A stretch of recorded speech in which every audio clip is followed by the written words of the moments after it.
नमस्कार शेतकरी मित्रांनो, आपल्या यूट्यूब चॅनल माहिती गुरुमध्ये तुमच्या सर्वांचं स्वागत आहे. तर मित्रांनो, बऱ्याचशा शेतकऱ्याची ई पीक पाणी राहिलेली आहे आणि ई पीक पाणी केल्याशिवाय आपल्याला कोणतेही सरकारी अनुदान किंवा विमा हे मिळत नाही. तर त्यासाठी आपले बरेच शेतकरी चिंतित असतात. तर मित्रांनो, आता काय झालेलं आहे की ई पीक पाणी जे आहे ते आपण करता वेळेस आपल्याला काय करत आहे की ते आपण ॲप उघडल्यानंतर ते लोड होत आहे, ते सर्व्हर आहे ना प्रॉब्लेम येत आहे. तर मित्रांनो, या प्रॉब्लेम आपल्याला कसा काढायचा आणि त्याच्यावर काय उपाय करायचे हे आपण जाणून घेणार आहोत मित्रांनो.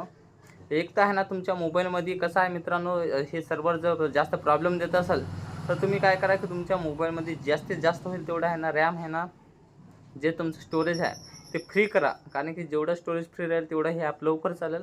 आणि दुसरा उपाय म्हणजे मित्रांनो, की जे कोणी तुमचा जवळपासचा मित्र कोणी असेल किंवा ज्यानं नवीन मोबाईल घेतलेला असेल, म्हणजे ज्याचा कोणता नवीन मोबाईल आत्ताच नवीन मोबाईल घेतलेला आहे, तर त्याच्या मोबाईलमध्ये हे ई पीक पाणी हे अगदी 2 ते 3 मिनिटामध्ये होईल. कारण की मित्रांनो कसं असते की त्याचं जे स्टोरेज असते ते एकदम फ्री असते आणि त्याचं जे इंटरनेट स्पीड असते ते या मोबाईलपेक्षा थोडी जास्त असते. सहसा 5G जर कोणाचा मोबाईल असेल किंवा म्हणजे 4G प्लस जरी असेल तरी त्या मोबाईलमध्ये तुम्ही ई पीक पाणी करून बघा.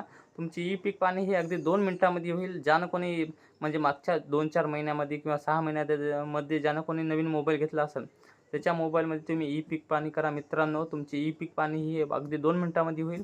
व्हिडिओ जर आवडला तर व्हिडिओला लाईक करून चॅनलला सबस्क्राईब करा.